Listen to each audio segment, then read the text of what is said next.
huminto ka. Ngayon din, huwag mong ipagpatuloy ang ginagawa mo nang hindi mo na tinatanggap ang bigat ng salitang ito dahil may isang bagay na gumalaw sa loob mo bago mo pa ito narinig ng buo. May dinala kang pagod na hindi napapansin ng mga tao sa paligid mo. May tahimik kang paghihintay na hindi mo na maipaliwanag sa karaniwan dahil sa labas parang maayos ka pa rin, pero sa loob may bahagi kang matagal nang nakatingin sa pintuang hindi pa bumubukas. May tanong kang iniingatan mong mag-isa. May pakiramdam kang may babala, may paalala, may pagtutulak mula sa Diyos na hindi mo pwedeng ipagwalang bahala.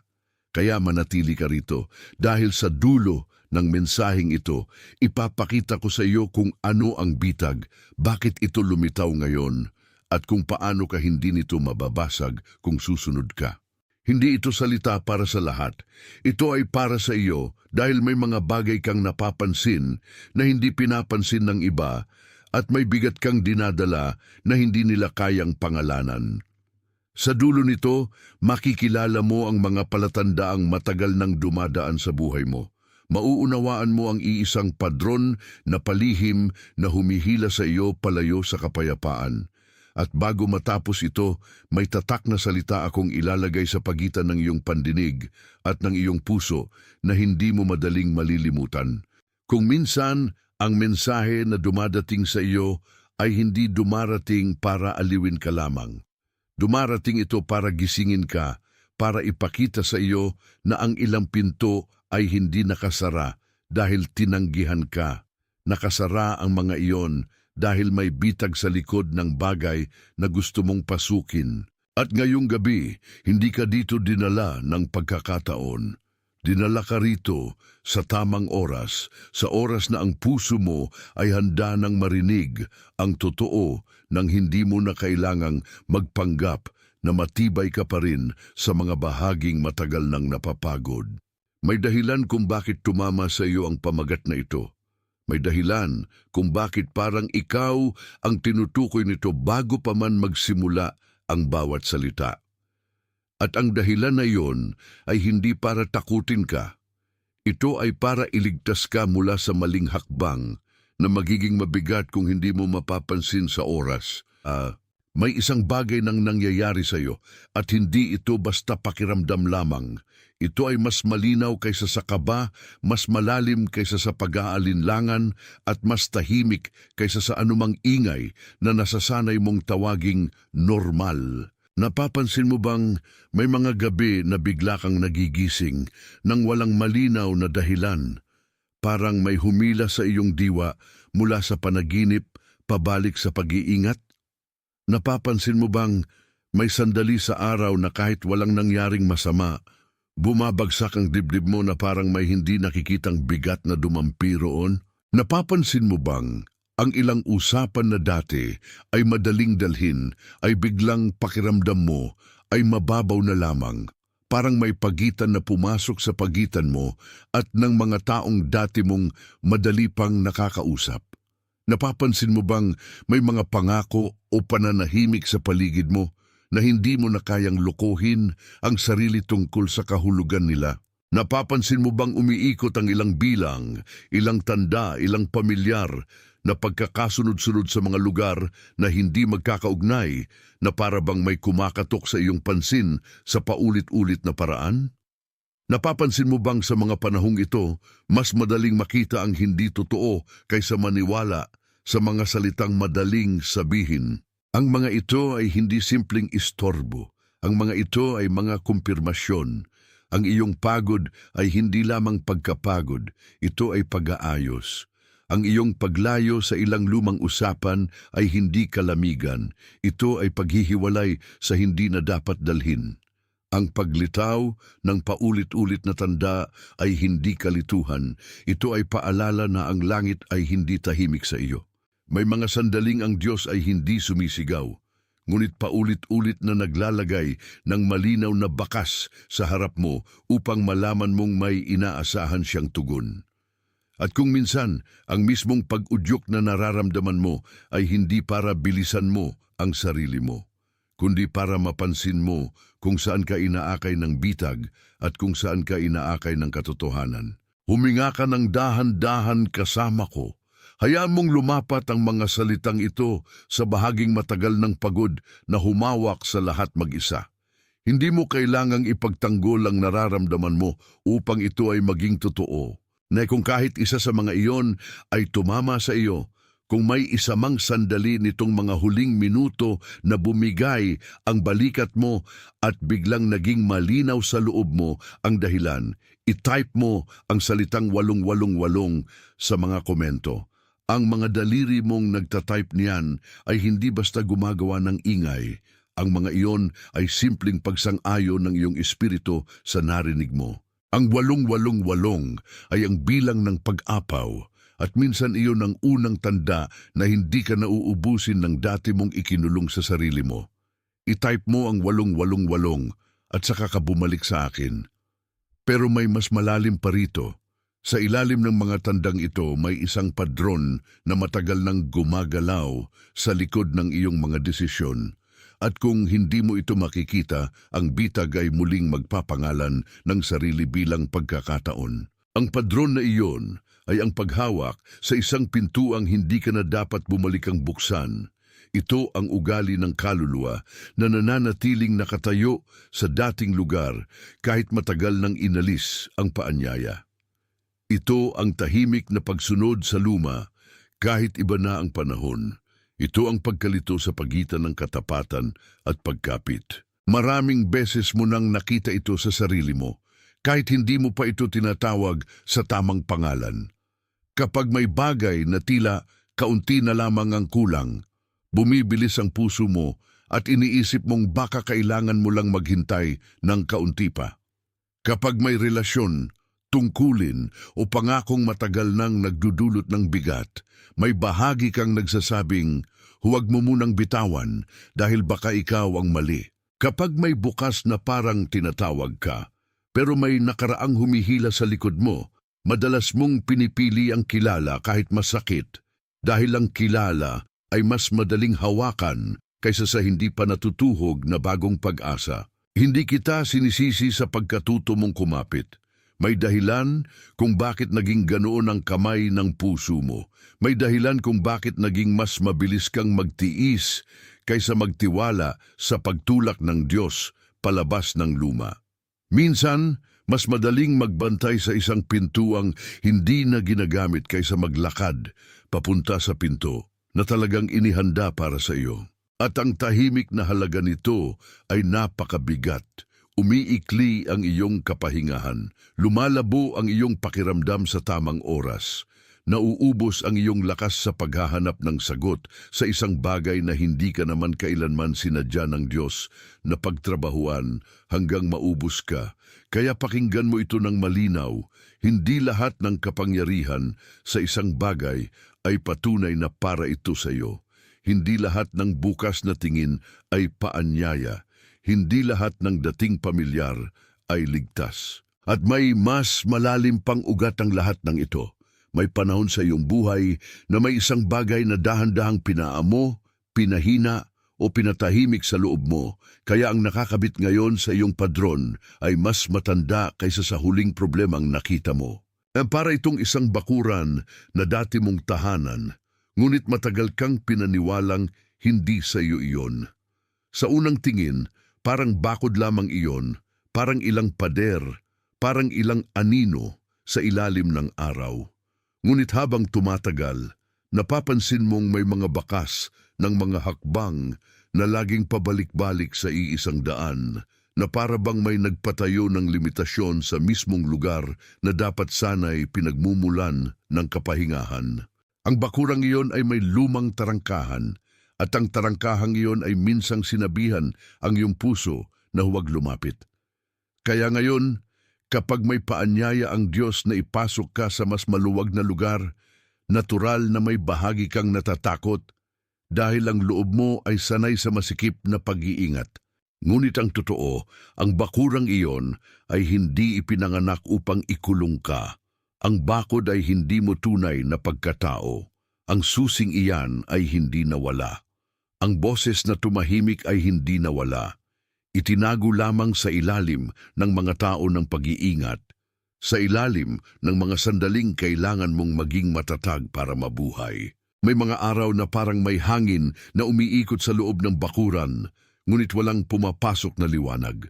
May mga araw na parang naririnig mo ang tunog ng pinto sa dulo, ngunit hindi mo pa alam kung handa ka nang lumapit. At doon kadalasan pumapasok ang lumang bitag dahil alam nitong ang takot ay mas madaling maniwala sa dating anino kaysa sa bagong tawag. Pero tingnan mong mabuti ang larawan. Ang bakuran ay hindi patay. Ang lupa ay hindi walang laman. Ang dating katahimikan ay hindi kawalan. Ito ay paghihintay. At ang paghihintay na iyon ay hindi para manatili kang nakatali sa luma, kundi para marinig mo ang pagtawag na nagsasabing panahon na para bumalik sa sariling ibinigay sa iyo. May mga bagay na hindi mo kailangang pilitin upang mangyari. May mga pintong hindi mo kailangang sipain upang bumukas.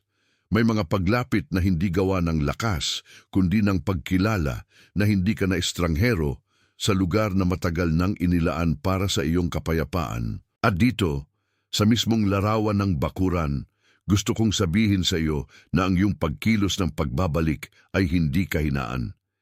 Ito ang matagal ng nais ng Diyos na gawin ng iyong puso. Hindi tumakbo ng padalas, kundi tumindig sa tamang lugar nang hindi na hinahabol ang maling landas. Kung ang larawang iyon ay tumama sa iyo, kung ang lumang bakuran at ang tahimik na tarangkahan ay parang may sariling mukha sa loob mo, i-type mo ang mga salitang ako ay handa na sa mga komento. Huwag bilang hiling, huwag bilang pagmamakaawa, bilang pagkilala na ang nakita mo ay nagsara na sa loob mo ang dating pagkalito. I-type mo ito at bumalik ka agad sa akin. Dahil kapag sinabi mong ganoon, may nangyayari sa iyong loob na hindi kayang pantayan ng anumang sigaw. Ang pagkilala ay nagsasara ng puwang na matagal nang pinapasukan ng takot. At sa puwang na iyon, nagsisimulang marinig ang tunay na tinig na hindi nagmamadali, hindi nananakot at hindi nalilito. Ang solusyon dito ay hindi listahan ng mga hakbang na kailangan mong habulin para maging karapat-dapat. Ang solusyon ay pagbabalik. Pagbabalik sa malinaw na pagkilala. Pagbabalik sa tahimik na pagsang-ayon sa direksyon ng Diyos. Pagbabalik sa kapahingahang hindi mo kailangang ipagkaila dahil lang sanay ka sa pagod. Hindi mo kailangang magtayo ng sarili mong kaligtasan mula sa wala. Hindi mo kailangang ipunin ang lahat ng lakas mo para lang patunayang kaya mo. Sa totoo lang, maraming hindi mo kailangang buhatin muli. May ilan kang dala na matagal nang dapat ibinaba sa paanan ng Diyos, ngunit dala mo pa rin dahil natutunan mong ang kabigatan ay parang katapatan. Narito ang isang simpleng paglalapat na hindi trabaho kundi paalala. Bawat umaga bago ka sumagot sa mundo, sabihin mo sa iyong sarili ang salita ng paglapat. Pahintulutan mong ang unang tinig na marinig mo ay hindi ang kaba mo, kundi ang paanyaya na hindi ka dapat tumakbo nang wala sa tamang direksyon. Hindi ito ritual para sa palabas. Ito ay pag-uuwi. Sandaling tumigil, huminga at sabihin mo sa loob mo na hindi ka nahahawak sa mismong bagay na nakahihila sa iyo palayo sa kapayapaan. Gawin mo itong payak. Gawin mo itong taos. Gawin mo itong araw-araw hanggang ang loob mo ay muling matutong lumambot sa totoo. At isa pang simpleng paglalapat.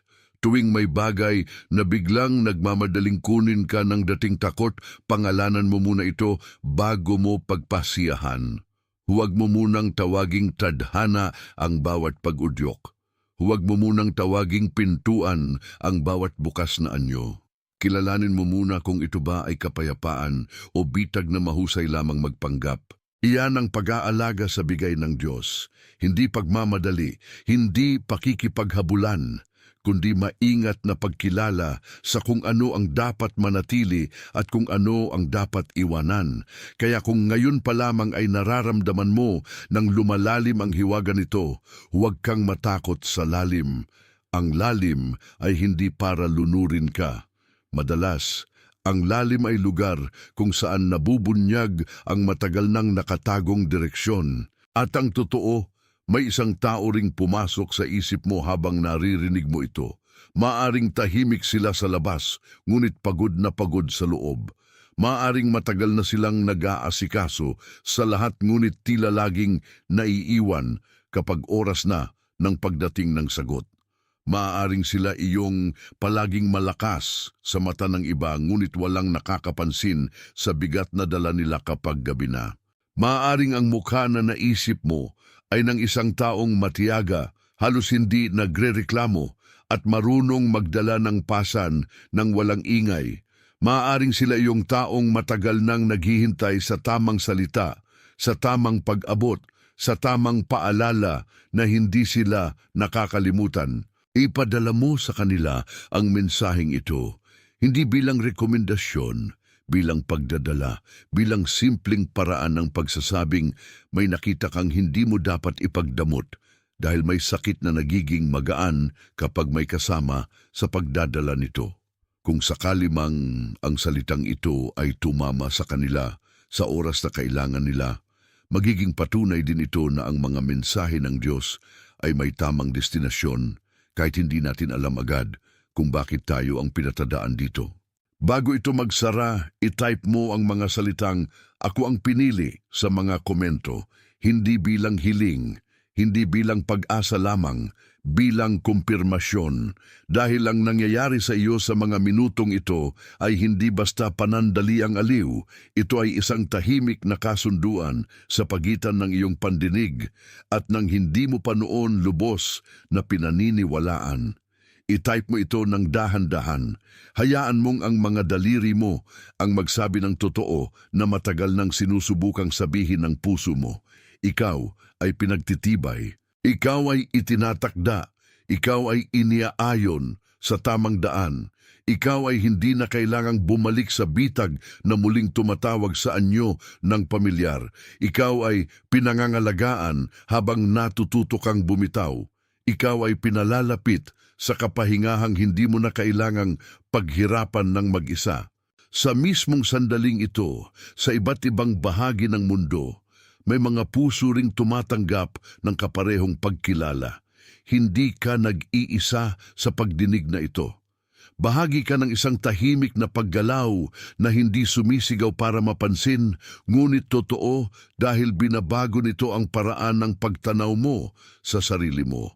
May nangyayari sa mga hindi nakikitang lugar, may inilalapit na kapayapaan, may inaalis na bigat, may sinasara na pinto na matagal ng mukhang paanyaya pero bitag pala. Nagtatakda ito, pinagtitibay ito, inilalagay ka nito sa tamang landas. Ito ay natatakan. Hindi ito basta wakas. Ito ang bahaging lumalalim bago tuluyang tumindig ang puso mo dahil ang Diyos ay hindi ka dinala hanggang dito para iwan kang nakabitin sa pagitan ng takot at pag-unawa. May nakita ka na, may naramdaman ka na, at ang nakita mo ay hindi para patulugin ka muli, kundi para gisingin ang panloob mong pag-iingat sa paraang hindi nababalik sa dating pagiging bulag. Kapag ang isang pinto ay tinatawag na bitag, hindi ibig sabihin na lahat ng nasa paligid mo ay kasinungalingan. Ibig sabihin lamang nito na may bagay na mukhang kapaki-pakinabang sa unang tingin, ngunit may kapalit na hindi mo kayang dalhin kapag huli mo nang nakita. At iyan ang dahilan kung bakit mas mahalaga ang katahimikan kaysa sa bilis. Mas mahalaga ang pagkilala kaysa sa paghabol. Mas mahalaga ang pagiging malinaw kaysa sa pagiging madali mong maapula ang kaba. Hindi ka hinihilingang takasan ng buhay. Hinihiling kang huwag nang pumasok sa bagay na alam mong may kabayaran sa iyong kapayapaan. Ang ilan sa mga tukso sa landas mo ay hindi dumating para sirain ka ng biglaan. Dumating ang mga iyon upang pahinain ang iyong panloob na pagtahak ng dahan-dahan hanggang sa akalain mong normal na ang pagkapiga. Ngunit hindi iyon ang iyong pamana, hindi iyon ang iyong huling salita. Ang totoo, ang mga paamong matagal nang nag-aalangan ay maaari pa ring matutong maglakad ng may kapahingahan, hindi dahil naging mas matatag ang mundo, kundi dahil naging mas malinaw ka sa kung sino ang gumagabay sa iyo. Kapag nagsimulang malinawan ng isang tao, mas nagiging tahimik ang labanan sa loob niya. Hindi na siya basta sumusunod sa unang anyo ng pagkakataon. Hindi na siya agad napapahila sa unang anyo ng pangako. Natututo siyang maghintay sa pagitan ng alon at ng direksyon. At doon lumilitaw ang isang uri ng karunungan na hindi maingay. Hindi ito nagbubuhat ng kamay. Hindi ito nagmamadaling mangako. Nakikinig ito ng mas malalim kaysa sa dating takot. At sa pagdinig na iyon, nalalaman nito kung alin ang paanyaya at alin ang huwad na bukas na pinto. May mga pagbabago na hindi mo kailangang ipaliwanag sa lahat. May mga pagkabaling na mas nauunawaan lamang kapag ikaw ay handang tanggapin na ang ilang pagkaantala ay proteksyon pala. Ang ilang paghinto ay hindi pagtanggi. Ito ay kaligtasan. Kaya kung minsan ay napapaisip ka kung bakit biglang bumigat ang loob mo sa mga bagay na dati ay madali para sa iyo, huwag mong agad tawaging kahinaan iyon. Maaring iyon ang sandaling ang iyong espiritu ay tumatangging manirahan sa anumang bagay na sisipsip ng kapayapaan mo kapalit ng pansamantalang ginhawa. May mga araw na parang binubuksan ang ilaw sa isang silid na matagal mong dinaanan ng nakapikit. Bigla mong nakikita ang alikabok, ang luma, ang masikip, ang hindi na akma. At sa unang tingin, nakakabahala iyon. Ngunit sa totoo lang, iyon ang unang yugto ng paglaya. Hindi ka inilalantad para mapahiya, inilalantad ka para mailigtas. Ang bawat banayad na pag-urong mo mula sa maling pinto ay isang anyo ng biyaya. Ang bawat pakiramdam na may mali, kahit wala ka pang masabing dahilan, ay kadalasang mas matalinong paalala kaysa sa anumang taong nagmamadaling magsabi sa iyo na ayos lang ang lahat. Kaya panatilihin mo ang pagiging mapagmatsyag, hindi bilang pagkabahala, bilang paggalang sa sarili mong kaluluwa. May mga bagay na hindi pinagdadasal upang maging tama. May mga bagay na nilalayuan upang manatiling buo. At ngayon, hayaan mong dalhin pa kita sa mas malalim na sandali ng pagkilala. Kung ang bitag ay hindi laging nakikitang bitag sa simula, ano ang dapat mong gawin kapag ang puso mo ay nagsasabing may hindi dapat pasukin? Huwag mong dungisan ang banal na babala ng sobrang pagpapaliwanag. May mga pagkakataong ang pinakabanayad na hindi ay mas dakila kaysa sa pinakamalakas na baka naman. May mga hakbang na hindi mo kailangang subukan para lang mapatunayan sa sarili mong hindi ito para sa iyo. Minsan, sapat na ang katahimikan sa loob mo upang malaman mong hindi ito ang laging matagal mong hinahanap. At kung sakaling naramdaman mo ng kumitid ang hangin sa pagitan ng iyong dibdib at ng iyong pag-asa, huwag kang mabahala. Ang ganoong sandali ay kadalasang hindi hudyat ng pagkasira. Hudyat ito na ang lumang padron ay nawawalan na ng kapangyarihan sa iyo at ang mga nakagisnang bitag ay hindi na kaagad nakakapagsalita ng malakas sa loob mo. Huwag mong maliitin ang pagbabago na nagsisimula sa loob bago pa man ito makita sa labas. Ang mga tahimik na pagbabagong iyon ang madalas na mas matibay kaysa sa anumang biglaang sigla dahil hindi sila umaasa sa emosyon lamang. Umiigting sila sa pagkilala. Ngayon, mas malinaw na ang iyong gawain.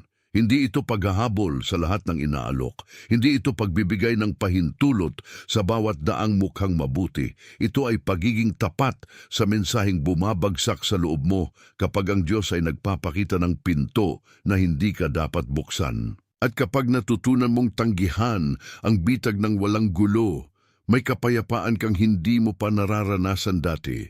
Hindi dahil wala ng hamon, kundi dahil alam mo na kung paano tumayo sa gitna ng hamon nang hindi ibinibigay ang sentro mo sa anumang bagay na hindi buhat ng katotohanan. Ang bahaging ito ng iyong paglalakbay ay hindi upang takutin ka, kundi upang sanayin kang makadama ng mas matalim. Hindi ka maninibago sa pagiging alerto. Hindi ka magsisisi sa pagiging maingat. Sa halip, mas lalo mong mauunawaan na ang pag-iingat na may panalangin ay isang uri ng pagsunod. At iyon ang tunay na pagbabago. Hindi mo na kailangang magpabihag sa lahat ng bagay na kumakatok sa iyong damdamin. Natututo kang pumili kung alin ang dapat papasukin at alin ang dapat iwanang nakatayo sa labas ng iyong kapayapaan. Kaya ito ang huli kong ibinubulong sa bahaging ito ng iyong pagdinig. Ang bitag ay nawawala ang lakas kapag hindi mo na ito tinatrato bilang destinasyon. Kapag napansin mo itong maaga, kapag hindi mo na ito pinapahaba sa isip mo, kapag tinigilan mo itong gawing alamat, natutuyo ang kapangyarihan nitong magkunwaring para sa iyo ito. At habang binibitawan mo ang huwad, mas naririnig mo ang tunay. Mas malinaw ang direksyon, mas tahimik ang loob, mas malalim ang pagtitiwala, mas simple ang pagsunod. Ikaw ay itinutulak palayo sa hindi sa iyo. Ikaw ay inilalapit sa totoo. Ikaw ay pinapangalagaan sa paraang mas mataas kaysa sa iyong nakasanayang pag-unawa. Kaya huwag kang babalik sa bitag na tinawag ng malinaw na bitag. Huwag mong tawaging pagkakataon ang bagay na kumakain ng kapayapaan mo. Huwag mong ipagpalit ang katahimikan ng Diyos sa ingay ng isang pintuang marunong lamang mangakit. Ang ilan ay dadalhin ng sigla, ikaw ay dadalhin ng pagkilala. Ang ilan ay susunod sa panlabas na anyo, ikaw ay susunod sa panloob na linaw. At iyan ang magliligtas sa iyo mula sa panibagong ikot ng sakit na alam mo na ang dulo. Kapag ang loob mo ay naging mas kalmado, ang dating mahirap talikuran ay biglang lumiliit sa tunay nitong sukat. Kapag ang puso mo ay tumatayo sa tamang lugar, ang dating nakakatakot na alok ay hindi na ganoon kalakas. At kapag ang iyong pandinig ay nalinis ng takot, ang tinig ng Diyos ay hindi na kailangang makipag-agawan sa ingay ng mundo. Ikaw ay hindi nalimutan, ikaw ay hindi naiwan, ikaw ay pinipigilan lamang na pumasok sa bagay na hindi magiging tahanan ng iyong kapayapaan. Kaya tumindig ka ngayon sa simpleng katotohanan ito. Kapag ang Diyos ay nagsabing bitag, hindi mo kailangang ipagtanggol pa ang pinto. Hindi mo kailangang subukan ang lubid. Hindi mo kailangang patunayan ang sarili mo sa isang daang walang kapahingahan. May mas mabuti para sa iyo kaysa sa bagay na mukhang handa na agad.